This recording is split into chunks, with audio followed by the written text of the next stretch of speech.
ಇವತ್ತು ಎಲ್ಲರ ಮನಸ್ಸಿನಾಗದ ಇದು ಒಂದು ಅಂತಿಮ ಹೋರಾಟ ಅಂತ. ಈ ಹೋರಾಟಕ್ಕೆ ಇವತ್ತು ಎಲ್ಲ ವ್ಯಾಪಾರಸ್ಥರಾಗಲಿ, ವಕೀಲರಾಗಲಿ, ಇಡೀ ಗೋಕಾಕದ ಜನತೆ ಇವತ್ತು ಕೂಡ್ಯದ. ಇದರಿಂದ ತಿಳಿತದ ಅಂದ್ರೆ ಎಲ್ಲರೂ ಒಂದು ಇಚ್ಛಾಶಕ್ತಿ ಈ ಹೋರಾಟದ ಸಕ್ಸಸ್ ಆಗಬೇಕು, ಯಶಸ್ವಿ ಆಗಬೇಕು ಅನ್ನುವಂಥದ್ದೊಂದು ದಿಕ್ಕಿನಲ್ಲಿ ನಾವೆಲ್ಲ ಸಾಗ್ತಾ ಇದ್ದೀವಿ. ಈಗಾಗಲೇ ಎಲ್ಲ ಹಿರಿಯರು ಮಾತಾಡಿದಾರೆ. ಅವರು ಇದೊಂದು ತಮ್ಮ ಕೊನೆ ಹೋರಾಟ, ಇನ್ನು ನಾವು ಜಿಲ್ಲಾ ಆಗ್ತಿದ್ದಿಲ್ಲ, ನೋಡಕ್ ಆಗ್ತಿದ್ದಿಲ್ಲ ಅನ್ನುವಂತ ಒಂದು ಆಶಯ ವ್ಯಕ್ತಪಡಿಸಿದ್ದಾರೆ.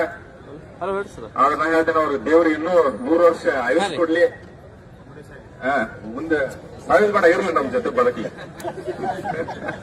ಅದಕ್ಕೆ ಆದ್ರೆ ಅವರೆಲ್ಲರೂ ಒಂದು ಮಾತು ಹೇಳ್ತಾರ, ಏನಂದ್ರೆ ಜಾರಕಿಹೊಳಿ ಸಹೋದರ ಇಚ್ಛೆ ಪಟ್ರ ಆಗ್ತಿತ್ತು ಅನ್ನುವಂಥದ್ದು ಮಾತು. ನಮ್ದು ಅದ ಆಶಯ ಅದ. ಅವ್ರ ಕಡೆನೇ ನೀವು ಎಲ್ಲ ನಮ್ಮನ್ನ ಕರ್ಕೊಂಡು ಹೋಗ್ರಿ, ಅಥವಾ ಅವ್ರನ್ನ ಇಲ್ಲಿ ಕರೆಸ್ರಿ, ಕರೆಸಿ ಅವ್ರನ್ನ ಮನಸ್ಸಿದ್ದು ಮಾಡೋಣ.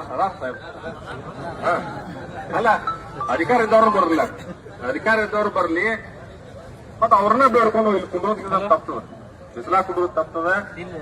ಅವ್ರನ್ನ ಕೇಳ್ಕೊಂಡ ಮನವಿ ಮಾಡೋಣ. ಪೂಜಾರಿ ಅದ ಹೇಳ್ತೇನೆ ನಾನು, ಯಾಕಂದ್ರೆ ಅವ್ರಿಗೆ ಶಕ್ತಿ ಅದ, ನಾನು ಹೋಗ್ತೀನಿ. ಆದ್ರ ನಮಗೂ ಇಚ್ಛಾ ಬೇಕು, ನಮಗೂ ಇಚ್ಛಾ ಬೇಕು. ಜನರ ಇಚ್ಛೆನ ಮೂವ್ ಮಾಡ್ತದ. ಏನ ರಾಜ್ಯ ನಡ್ಲಿ, ರಾಜಕೀಯ ನಡ್ಲಿ, ಜನರ ಇಚ್ಛಾ ಬೇಕು. ಆ ಜನರ ಇಚ್ಛಾಶಕ್ತಿ ಜಾಗೃತ ಆಗ್ಯದ. ಇನ್ನೂ ಒಂದು ನಾವು ಗಟ್ಟಿಯಾಗಿ ಕುಂಡ್ರು, ಗಟ್ಟಿಯಾಗಿ ಕುಂಡ್ರು, ಶಾಸಕರು ನಮ್ ಜೊತೆ ಬಂದು ಕುಂಡ್ರಲಿ, ಅಥವಾ ಸರ್ಕಾರದ ಏನ ಲೆವೆಲ್ ತಮ್ಮದೊಂದು ಇನ್ಫ್ಲೂಯೆನ್ಸ್ ಹಾಕಿ ನಮ್ಮ ಜಿಲ್ಲೆ ಮಾಡ್ಲಿ. ಯಾಕಂದ್ರೆ ಅವ್ರ ಜಿಲ್ಲೆ ಮಾಡ್ರೆ ಅವ್ರದ್ದು ಹೆಸರು ಉಳಿತದ. ಇಲ್ಲಿ 40 ವರ್ಷದಿಂದ ಏನ್ ಹೋರಾಟ ಮಾಡತಾರಲ್ಲ, ಅವರು ಮಾಡಿದ್ರೆ ಸಾರ್ಥಕ ಆಗ್ತದೆ, ಮತ್ತ ಅವರು ಆತ್ಮಕ್ಕೆ ಶಾಂತಿ ಸಿಗ್ತದೆ ಅಂತ ಹೇಳಿ ನಾ ಹೇಳ ಬಯಸ್ತೀನಿ. ಆದ್ರೆ ಜನರ ಹೋರಾಟ ಹಿಂಗ ಮುಂದಿರ್ಬೇಕು. ಮತ್ತ ಸ್ವಾಮೀಜಿ ಅವ್ರು ನಂಬ್ಕೊಂಡು ನಾವು ಬಂದಿವಿ, ಅವ್ರ ಮೇಲೆ ನಮ್ಮದು ವಿಶ್ವಾಸ ಅದ. ಇದೇನಾದ್ರೂ ಹೋರಾಟ ಮಾಡಿದ್ರೆ ಅವರಿಂದ ಸಾಧ್ಯದ, ಮತ್ತಾರಿಗೂ ಸಾಧ್ಯ ಇಲ್ಲ ಅಂತ ಹೇಳಿ ನಮ್ದೆಲ್ಲ ವಿಶ್ವಾಸ ಅದ.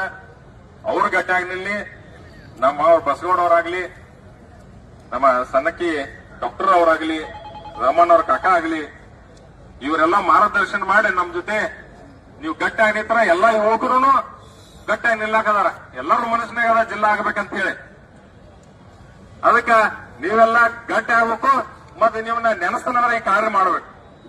ಮತ್ತೆ ಇಷ್ಟೆಲ್ಲ ರಾಜಕೀಯ ಮಾಡ್ರಿ, ಎಲ್ಲಾ ಕಡೆ ಗೋಕಾಕೆಲ್ಲ ರಾಜಕೀಯ ಎಲ್ಲಾ ಅಧಿಕಾರ ಅನುಭವಿಸಿರಿ, ಇದೊಂದು ನಮ್ ಮಾಡಿಕೊಡ್ರಿ ಅಂತ ಹೇಳಿ ಎಲ್ಲರೂ ಹೇಳ್ಕೊಡ್ತೀನಿ. ನಾವು ನಿಮ್ಮ ಹಿಂದೆ ಸದಾ ಇರ್ತೀವಿ, ಮತ್ತೆ ಯಾವಾಗಲೂ ನೀವು ಹೇಳಿಕೆ ಬದ್ಧ ಆಗಿರ್ತೀವಿ ಅಂತ ಹೇಳ್ತಾ ನಾ ಒಂದೆರಡು ಮಾತುಗಳನ್ನು ಮುಗಿಸ್ತೀನಿ. ಜೈ ಹಿಂದ್, ಜೈ ಕರ್ನಾಟಕ.